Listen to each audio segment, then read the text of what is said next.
This video is not to hurt someone's sentiments, but to clear the doubts that people have regarding Sikhism. Usually, these doubts come when they just read blogs and watch videos where so many things are said which are not true.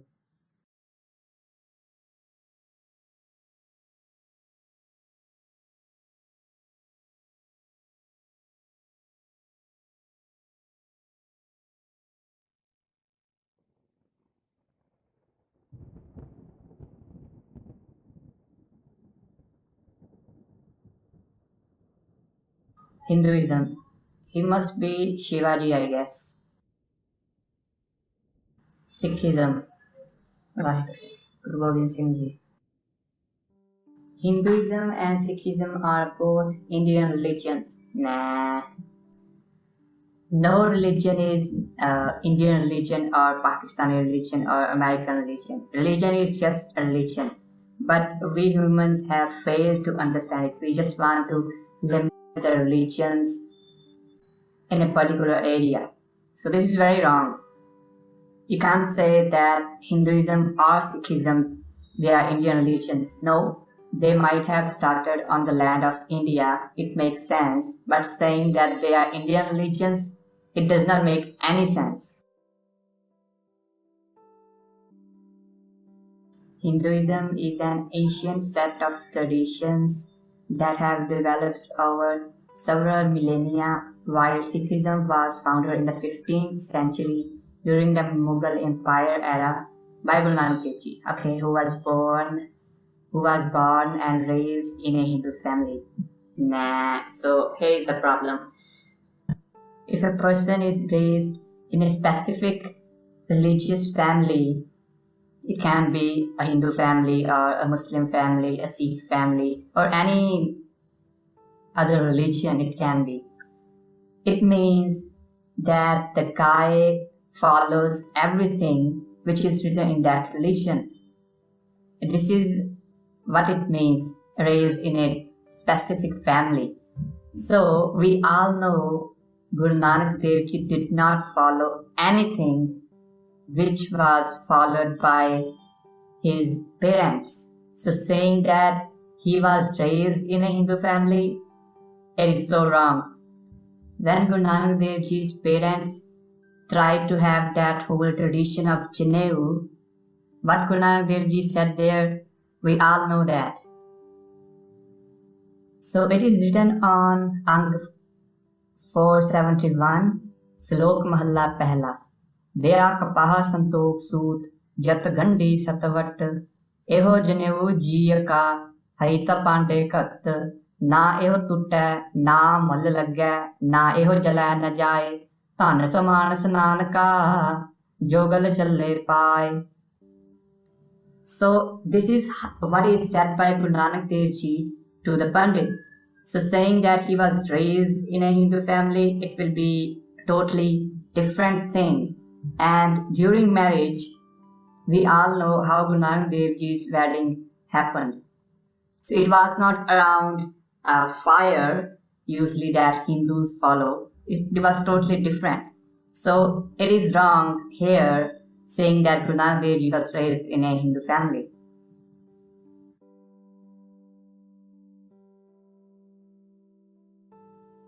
Hinduism and Sikhism share many philosophical concepts such as karma, dharma, mukti, maya, and samsara. I don't know what samsara is. Yeah, this is true. But not only Sikhism and Hinduism, but so many other religions are there who believe in karma, who believe in mukti, who believe in maya. So it is not about just Hinduism and Sikhism.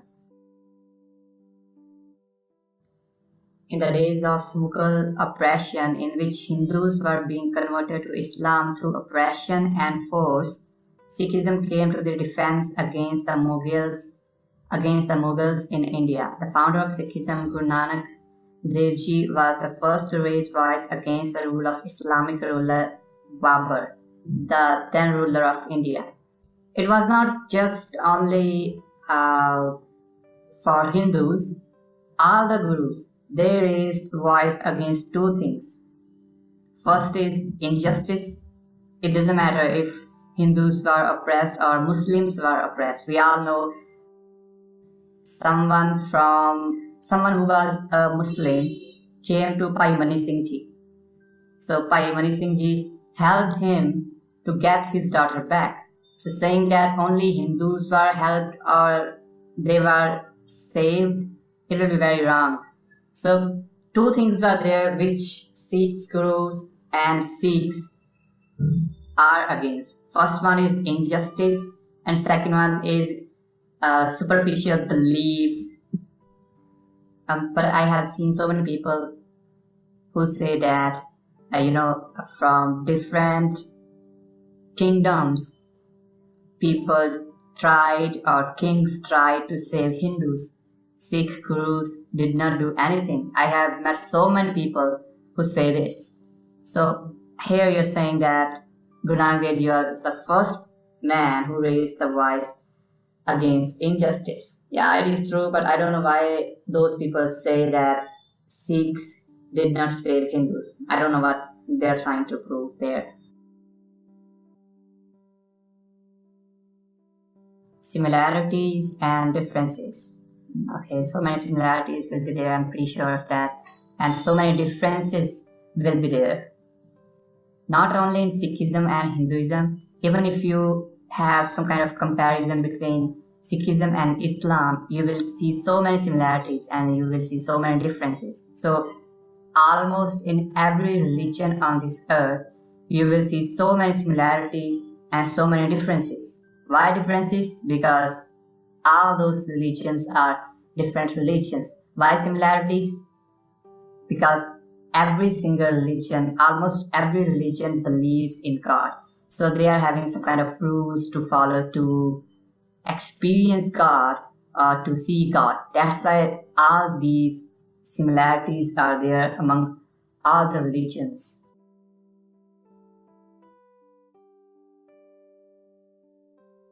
Scholars state that in its origins, Sikhism was influenced by the Nirguni. We say Nirgun, not Nirguni.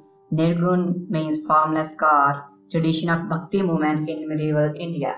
I really don't believe that. So you are saying Sikhism was influenced by Bhakti Movement in India. Well, it is so wrong to even say this. So just think of this. There is some kind of God that you believe in. He comes on earth and he does all these miracles and you really like him, you follow his path, whatever he's saying, you just follow that. Are you saying the God that you believe in, he was influenced by some other people around him, or he got all his powers from a specific person?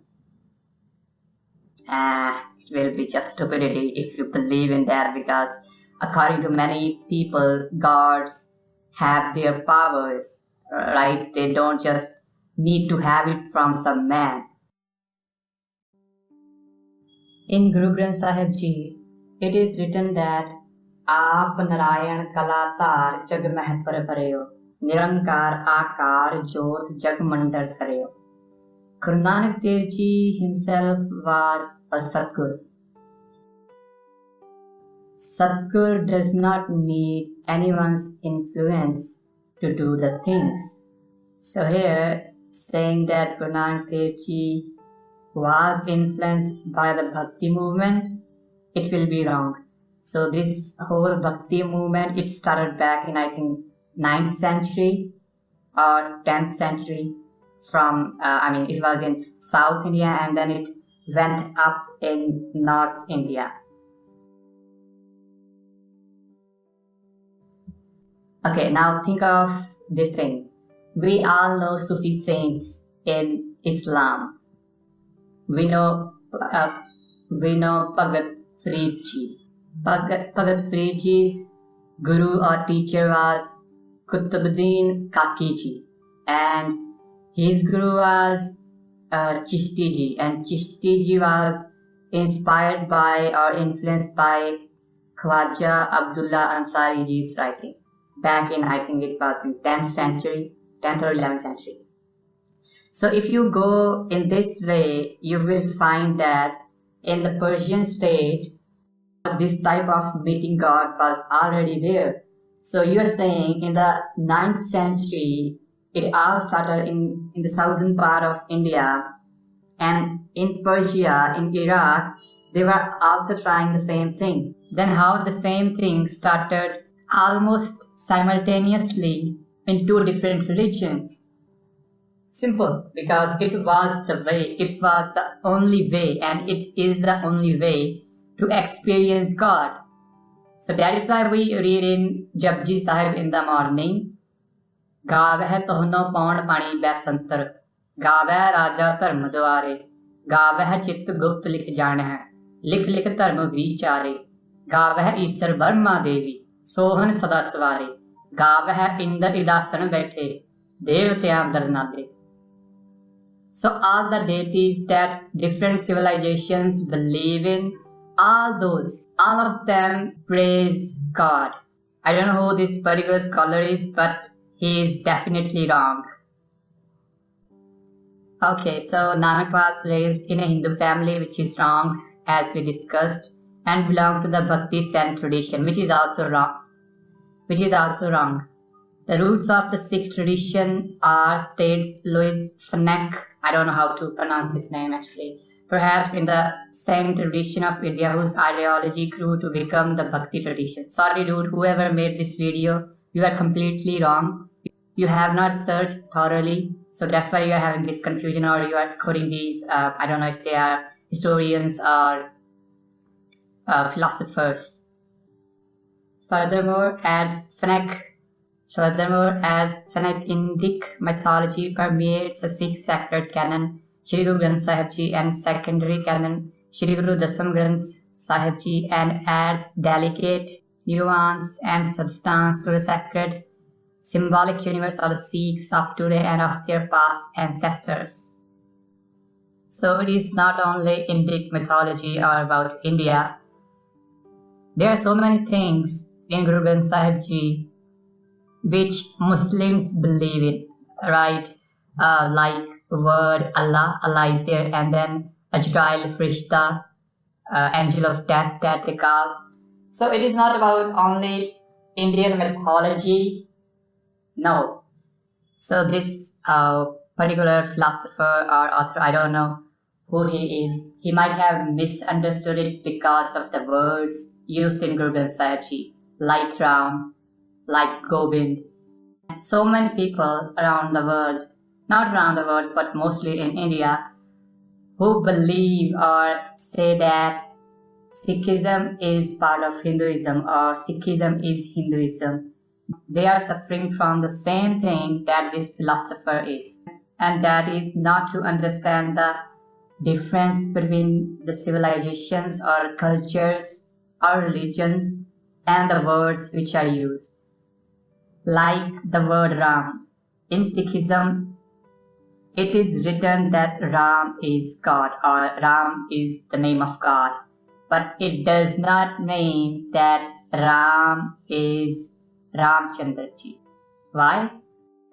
Sikhs believe God is above Ramchandra Ji, above Krishna Ji, above Brahma, above Shiv Ji, above Vishnu, and above all the deities. God is just above every single of them. So then what does this word Ram mean according to Sikhism? Ram means Ramya Hoya. Means that God is omnipresent, right? So that is why the word Ram is used. Even if we want to believe that Ram there is Ramchandra Ji, then in Guru Granth Sahib Ji it is written Ram Ram Karta Sab Jag Firai. According to this, every single person says or talks about Ram, but Muslims don't say Ram, Christians don't say Ram. Then how can you say that everyone is saying Ram or Ramchandra Ji? Muslims say Allah and Christians say God. So there, the meaning of Ram is Ramya Hoya, the one who is omnipresent. It is God, Waheguru. So that's why we call God Ram. It is not for Ramchandra Ji. In Japji Sahib we read, Eka Mai Jugat Pe Ai, Tin Chele Parwan, Ik Sansari, Ik Pandari, Ik Laye Diban, Jiv Tis Pavai, Tive Chalave, Jiv Hove Furman, Oho Vekhe, Onna Natar Na Ave, Bhauta Eho Vitan. So this is what Ram is. I have met someone who said it in this way. Actually, I was meeting someone who was from a different background or from a different religious beliefs. What she said was, Eka Mai Jagat Mein Ai. I don't know from where she got this, but clearly if you don't understand a particular religion, you should not talk about it. If I don't understand Islam, I should not talk about it. If I don't understand Hinduism, I should not talk about it. Eka Mai Jagat Mein Ai. It is not written anywhere, just to prove that Sikhs follow deities. That is why they interpret it in this way. Eka Mai Jagat Mein Ai. Tin Chele Parwan. This is the real thing which is written in Guru Granth Sahib Ji. Okay, now we are having iconography. Ik Onkar. It is not Onkar, first of all, it is Onkar.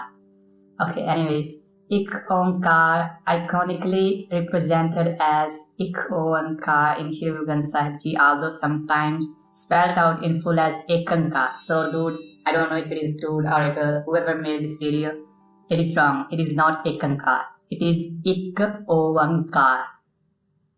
Is a iconographic statement in Sikhism that is, there is one God. The phrase is an expression of monotheistic unity of God.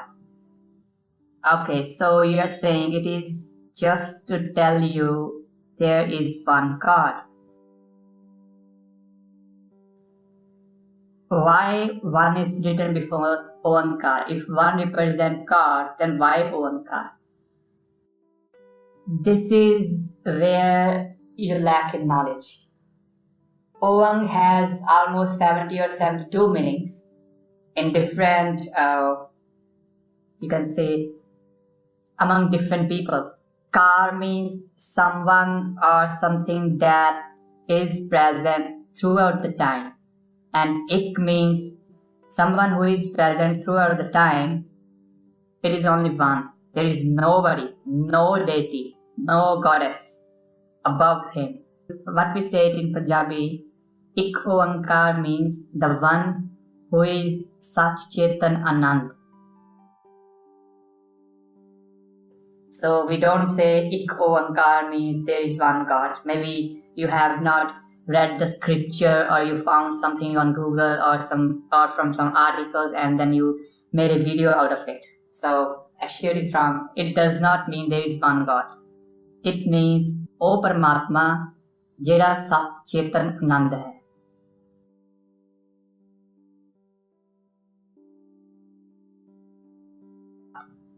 The Onkar in Ik Onkar of Sikhism is related to Om of Hinduism. So that is a good joke, okay. Some Sikhs disagree that Ik Onkar is same as Om. Of course we do. Not some Sikhs. All the Sikhs and people who call themselves Sikhs and they say Ik Onkar is same as Om. Well, they don't know. It is as simple as that.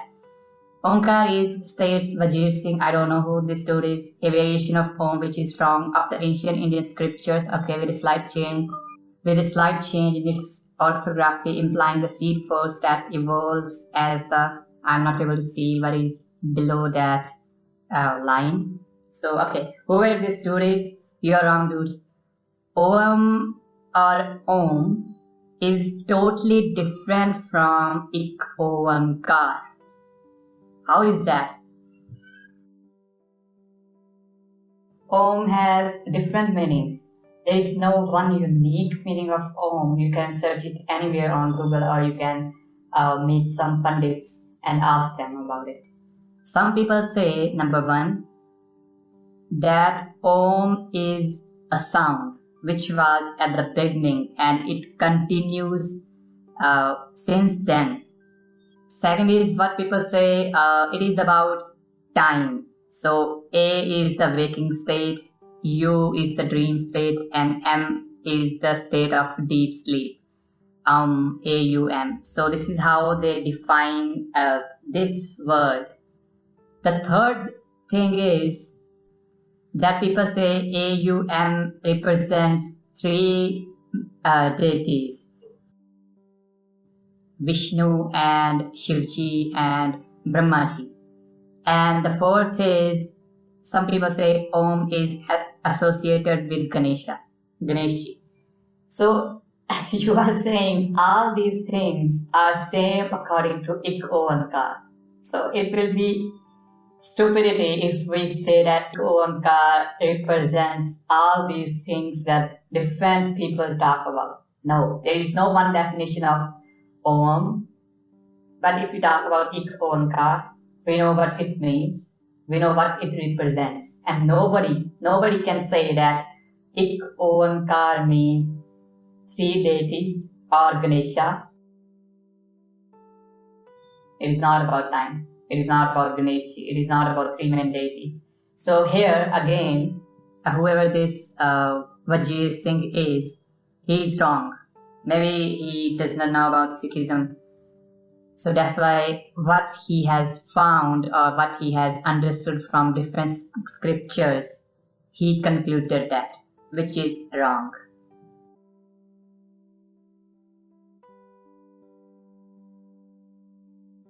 In Ik Oankar explains Gulati. Ik means one, of course. This is what I said. And Oankar is equivalent of the Hindu Om, which is wrong as we discussed. So I don't know who this Gulati is. When people make videos, especially about Sikhism, why can't they just take the meanings from Sikh scriptures or from Sikhs who have more knowledge than these Gulati and Vajir Singh, whoever they are? So I just can't understand this thing. If you really want to represent Sikhism, or if you really want to know Sikhism, you should go to Sikhs and ask them about these things. Not someone who is just a historian or a philosopher. He might not be able to tell you in a correct way. Waheguru Ji, Guru Tegh Bahadur Ji.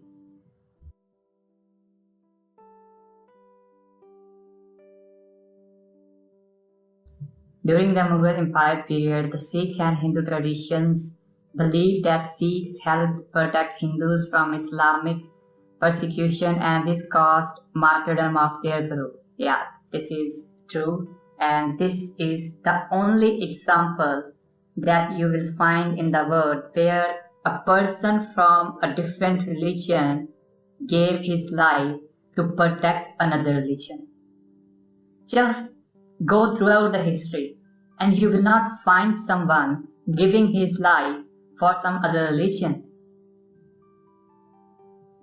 There will be people who fought for lands or for avenge somebody, but to protect someone, to protect some other religion, it is the only example that you will find. Guru Tegh Bahadur Ji gave his life to protect Kashmiri Pandits. The Sikh historians, for example, record that the Sikh movement was rapidly growing in the northwest India. Guru Tegh Bahadur Ji was openly encouraging Sikhs to be fearless in their pursuit of just society.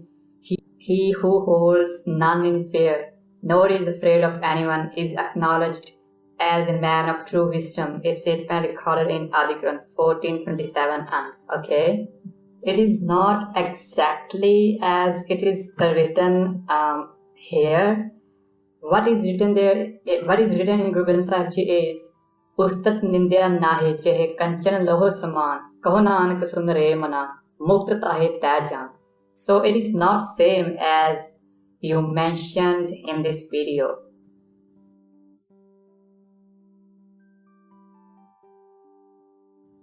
While Guru Tegh Bahadur Ji's influence was rising, Aurangzeb had imposed Islamic laws, demolished Hindu schools and temples, and enforced new taxes on non-Muslims. Okay. According to records written by his son Guru Gobind Singh Ji, the Guru had resisted persecution, adopted, and promised to protect Kashmiri Hindus. The Guru was summoned to Delhi by Aurangzeb on a pretext, but when he arrived with his colleagues, he was offered to abandon his faith and convert to Islam. And there is one more thing that you failed to mention here. That is, Aurangzeb told Guru Tegh Bahadur Ji, show us some kind of miracle. This, or you can abandon your faith and then convert to Islam.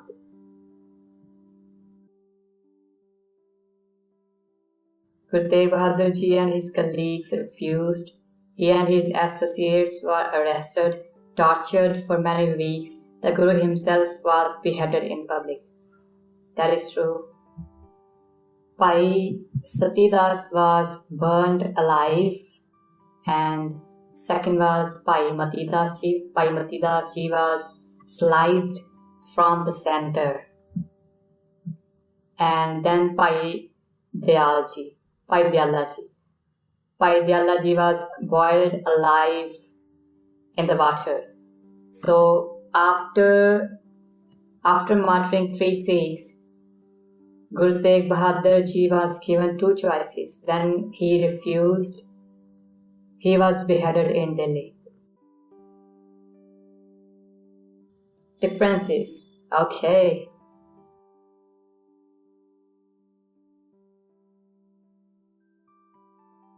Monotheism versus pluralism. Sikhism is a monotheistic religion. Sikhs believe there is only one God who has infinite qualities and names. Yes, that is true. So this is what we discussed about different names like Ram and Gobind. We did not discuss about Gobind, I guess. So Go means earth. Bind means someone who takes care of the place. So Gobind means the one who takes care of us, not only this earth, but all the lands in different galaxies. So that's why in Sikhism we call God Gobind. So there are so many names of God. It is not like if you belong to a specific religion, then you should use only these different names or only these names. No, in Sikhism, all the names belong to God. But if a name specifically mentions about a deity specifically, then that name might not belong to God. But almost every name belongs to God because there is nothing but God. Hinduism is a diverse system of thought with beliefs spanning monotheism, polytheism, pantheism, monism, agnosticism, deism, and atheism. But I don't know, it is hard to understand. You are saying that in Hinduism there are beliefs of monotheism and polytheism. Okay, that is fine. And then atheism too. So this is a little bit hard to understand, but okay, if it is there, I really don't have any problem with it.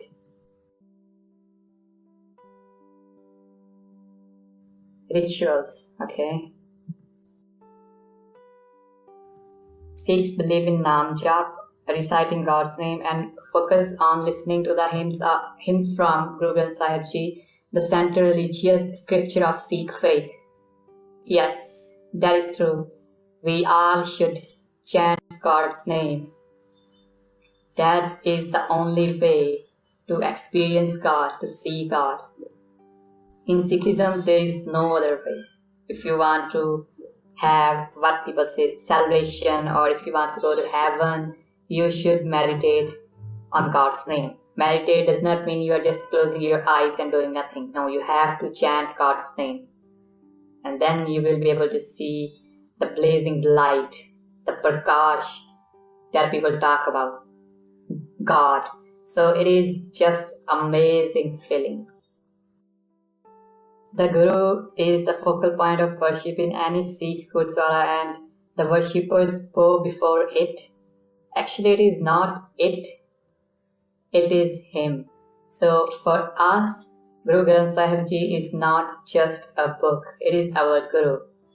Guru Granth Sahib Ji installed every morning and put to bed at night in many Gurdwaras. Not in many Gurdwaras, in all the Gurdwaras.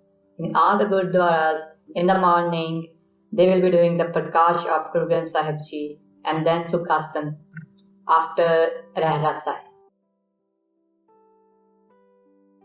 On the other hand, different schools of Hinduism have different theories about ritual and on salvation. Okay, moksha, however, they are primarily based around puja, idol worship, and yajna, okay, ritual sacrifice in front of a holy fire.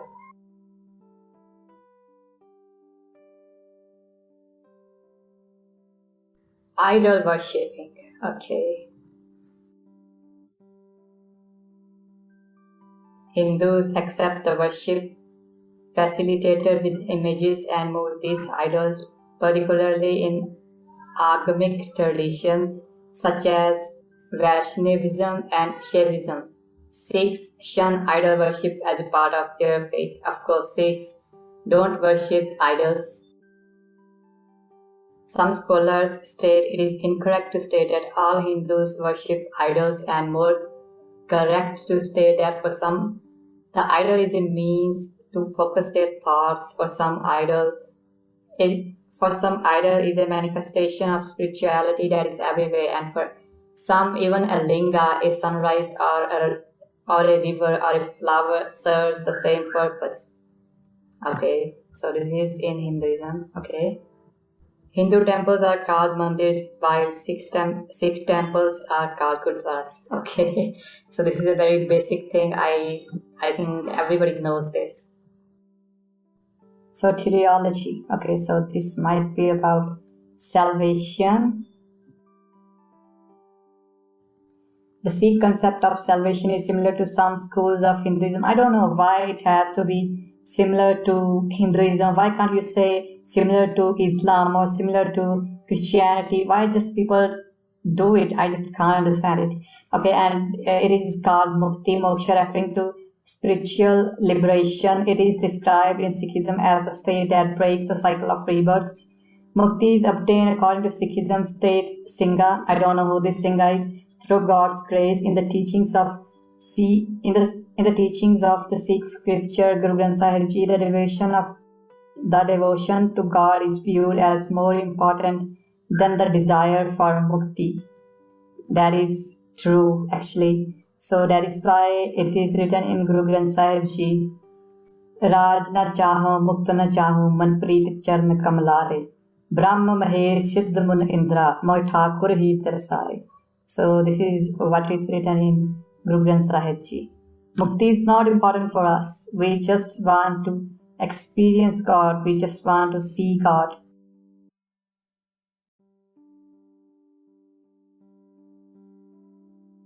Sikhism recommends Naam Simran as the way to Mukti, which is meditating and repeating the names of God. So it is not only Sikhism, but even in Sufism, in Islam, you will find this thing. Even in Hinduism, you will find this thing. Almost in every civilization, people believe in that. Now, it may not be the whole group or the whole religion, but some part of the religion believes in chanting God's name. But in Sikhism, it is written that the only way to have mukti, to experience God, to see God, is through Naam Simran, by chanting Waheguru, Waheguru, Waheguru, Waheguru. So this is what we said in the beginning of the video. Even Brahma, Vishnu and Mahesh, all the Indras, all the deities, every single one of them meditate on God's name. So they are not above God according to Sikhism. Even they praise God. They meditate on God's name. So we have this Shabad from Guru Granth Sahib Ji, Sankar Brahma Devi Japeo, Mukh Har Har Naam Japaya, Har Har Naam Jina Man Pina, Te Gurmukh Par Paya. Even the deities, they chant God's name. It is not only Sikhism, this is the way of experiencing God, of seeing God. So please do your search in a different manner if you are trying to make a video on Sikhism. The 6 major orthodox schools of Hindu philosophy offer diverse soteriological views on moksha, including whether moksha can be achieved in this life or after this life. Okay, I was not aware of that. The Nyaya Vaisesika Mimamsa schools of Hinduism consider moksha as possible only after death. Samkhya and Yoga schools consider moksha as possible in this life. In Vedanta school, the Advaita sub-school concludes moksha is possible in this life. Oh, so these things I was not aware of. Okay. This whole different schools or philosophies in Hinduism. The Advaita and Visistadvaita sub-schools of Vedanta tradition highlighted by many poet saints of the Bhakti Movement believe that moksha is a continuous event, one assisted by loving devotion to God that extends from this life to post-mortem. Beyond these 6 orthodox schools, some heterodox schools of Hindu tradition such as Karvaka deny there is a soul or after-life moksha. Oh, okay. So there are some people who believe there is no soul. Dietary requirements. Okay, about eating. The tenets of Sikhism do not advocate a particular stance on either vegetarianism or the consumption of meat, but rather leave the decision of diet to the individual. Sikh sects and groups that have a Vaishnavitic influence, AKJ, which might be a Akhand Kirtani Jatha, GNNSJ, I don't know what that is, 3HO, Namtaris, etc., tend to be vegetarians. Okay, so you are saying there is no rule in Sikhism that if you should eat meat or you should not eat meat. And Sikhism leaves that decision to the individual. Well, you are wrong here. I don't know where you read this thing, but in Sikhism, we believe that you should not consume meat in everyday life.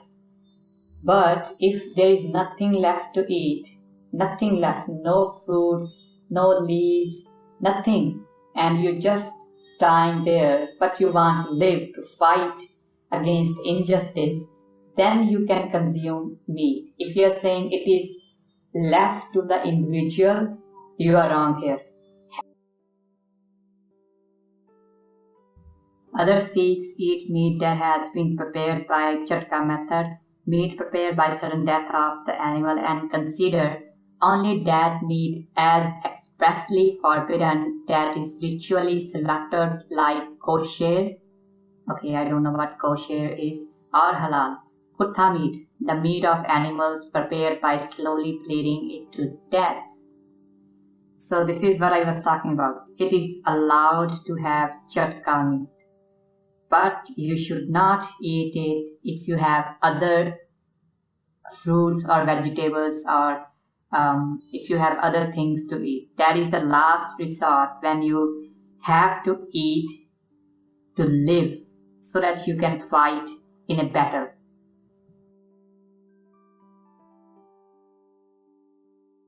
Hinduism does not explicitly prohibit eating meat, but it does strongly recommend ahimsa, the concept of non-violence against all life forms, including animals. Well, I have a doubt here. In Ashwamedha Yagna, horses were sacrificed, and in Ganda Yagna, rhinoceros was sacrificed. So if you're saying the concept of non-violence against all life forms, including animals, then you are wrong. In yagnas, so many different animals were sacrificed. So maybe you did not do your study correctly, or I don't know what. Anyways, as a consequence, many Hindus prefer vegetarian or lacto-vegetarian lifestyle and methods of food production that is in harmony with nature and compassionate, respectful of other life forms as well as nature. Okay.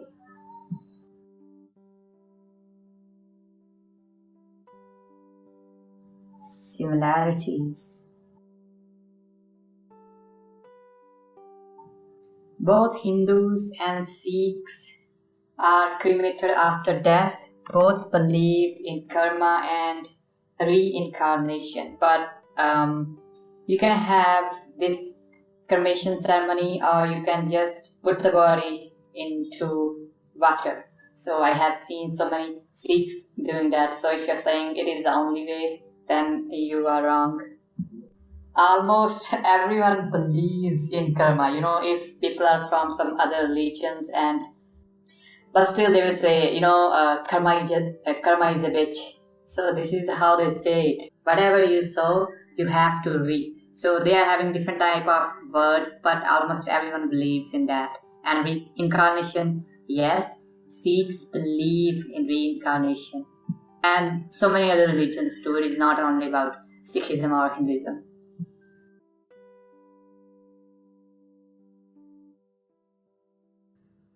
Both Sikhs and Hindus revere the concept of Waheguru.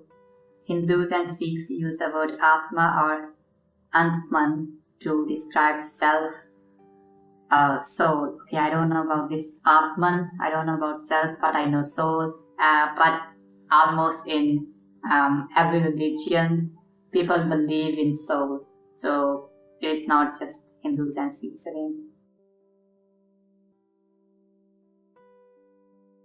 In the Hindu and Sikh traditions, there is a distinction between religion and culture, and ethical decisions are grounded in both religious beliefs and cultural values. Okay? Both Hindus and Sikhs' ethics are primarily duty-based. Traditional teachings deal with the duties of individuals and families to maintain a lifestyle conducive to physical, mental, and spiritual health. But you forgot here to mention to fight against injustice. So that is why Khalsa Panth was created back in 1699 to fight against injustice. That's why we say, जब आवक यौध निदान बने अत्र हिरण में तब जूझ मरो. Fighting against injustice is also there in Sikhism. These traditions share a culture and worldview that includes ideas of karma and rebirth, collective versus individual identity, and a strong emphasis on spiritual purity. The notion of dharma, karma, moksha, and a belief in rebirth are very important for both Hindus and Sikhs. Dharma, karma, okay, moksha, no, that is what we discussed earlier. Rajna chaho, muktana chaho, manpreet charan kamlare. So this is what we discussed. It is just God's wish. If He wants to give you mukti or not. You can do anything. But if He wishes that He does not want to give you in this birth, then you will not get it. You might get it in the next birth or after that, or maybe even before, maybe before tomorrow. It is just His wish. It is not in our hands. A belief in rebirth. Okay, yeah, rebirth is there, very important for Sikhs. Yep, it is important because you should do good things. Actually, it should be in every religion, not all these four things, but dharma is there. They believe in their religious beliefs. Karma is there. Every religion tells you to do good things. So it is there in almost all the religion, not almost. It is there in all the religions. Moksha. Yes, they want to have salvation. Not only Hindus and Sikhs, but in Abrahamic religions too. Say in Christianity and in Islam, in Judaism, they believe in salvation, but they say that at the day of judgment, you will be judged. This is the difference that we have with Abrahamic religions. Rebirth. I don't believe that Abrahamic religions believe in rebirth. Unlike the linear view of life, death, heaven, or hell taken in Abrahamic religions, for Hindus and Sikhs believe in the concept of samsara. I don't know what that is. That is life, birth, and death are repeated for each soul in a cycle until one reaches mukti or moksha. Yeah, this is what I was talking about. So, in Abrahamic religions, they don't believe in rebirth, but they believe in karma. They tell you to do good things so that God will be happy. They tell you to follow your religious beliefs, and then moksha, liberation, or you can say salvation. So they believe in that, but their theory is different than what Sikhs believe in. Culture and marriages, okay.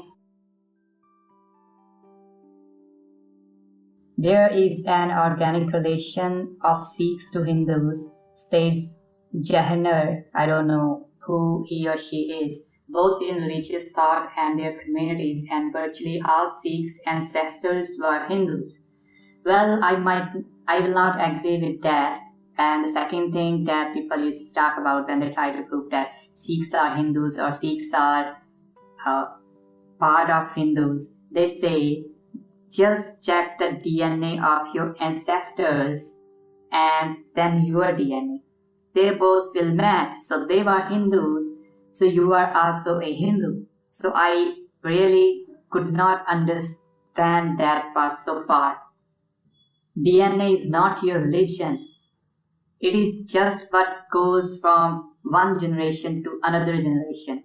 So if you say you belong to a religion, say A, and your wife also belongs to a religion A, when you are going to have a child, it does not mean that he will belong to religion A. He has to choose. Religion is not something that you are born with. It is a choice. But in the case of DNA, it is not a choice. Everything happened and then you are born. But in the case of your religious beliefs, you have to choose one religion. Or there are some people who believe that all the religions are same, so I believe in all the religions, so this is what they believe, but really I could not understand that thing too. So, virtually all Sikhs' ancestors were Hindus. It does not make any sense. You all might have heard about Genghis Khan, who lived back in 12th century. So there are some discoveries, especially if we want to talk about DNAs and all. Discoveries say that 1 out of 200 people is the direct descendant of Genghis Khan. I just could not understand what it has to do with your religion. So just think of it. If your ancestors were killers, just say for the sake of the example, or they were bad people, does it mean that what they did is going to define what you are doing right now? If they were bad, you have to be bad. If they were good, you have to be good. No, it's a choice. if they did something that you don't believe in, it does not mean that they did it, so you are also going to do it. So it is just some bullshit logic that makes no sense. Marriages between Sikhs and Hindus, particularly among Khatris, were frequent. Some Hindu families brought up a son as a Sikh, and some Hindus view Sikhism as a tradition within Hinduism. This is what I was talking about. Even though the Sikh faith is a distinct religion, of course it is, it was, and it will always be. So if there are marriages among Sikhs and Hindus, it does not mean that in Sikhism it is written that you should get married to someone who does not belong to your religion. In Sikhism, we don't hate any religion, but it is a rule that a Sikh boy should marry a Sikh girl. A Sikh girl should marry a Sikh boy. They should have common beliefs. If they don't have common beliefs, then say if the boy is saying 1 plus 1 is equal to 2 and the girl is saying 1 plus 1 is equal to 3, then how the life will balance? So that is why it is said that Sikhs should marry Sikhs. So if we just want to go with this particular example, so in Khatris, marriages between Sikhs and Hindus were frequent. Then the question here is, there are so many things that so-called Sikhs do which are not written in Sikhism, or these things are not mentioned in Sikhism. It does not mean that Sikhs follow that things. Sikhs should follow those things. For example, there are so many Sikhs, so many so-called Sikhs, not actually Sikhs, who drink beer, who consume alcohol. But in Sikhism, it is not mentioned that you should consume alcohol, but they still do. The religion has nothing to do with it. In the same way, if there are interfaith marriages among different traditions here, particularly if we want to talk about Sikhs and some other religions, then it is not written in Sikhism. If they are doing, okay, they are doing, but it is not according to Guru's command. Even in the Hukamnamas, you can read Hukamnama of Pai Daya Singh Ji. It is written, Kanya ko mare, mone ko kanya de, so nark mein padega. The person will go to hell who will kill girls in wombs, or you can say female feticide. And then munne ko kanya de, the person who does not follow Rahat Maryada, or who is not a Sikh, you should not give your daughter. So interfaith marriages, it is not in Sikhism. If people are doing it, it is their choice. Sikhs don't have any problem with them. But if you're saying Sikhs should do it, or Sikhs have done it, or Sikhs are doing it, then it is wrong. Nowhere in Rahat Maryada it is written that Sikhs should do these things. I'm not saying because I don't like other religions. No, other religions are right according to their point of view. But if you talk about Sikhism, you have to follow what is written. The example that I gave you. If you don't have the same ideology, 1 plus 1 is equal to 2 and 1 plus 1 is equal to 3, then it will be hard to go with your life. Especially with the person who is saying something that you don't believe in.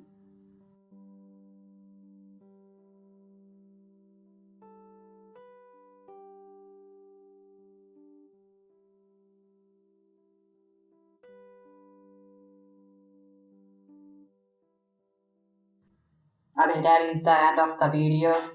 So, I really want to understand one thing here. I have seen so many people who are making videos about similarities between Sikhism and Hinduism, or Sikhism and Islam, but I have not seen anyone making videos the similarities between Islam and Hinduism. Why is that? It is something like that.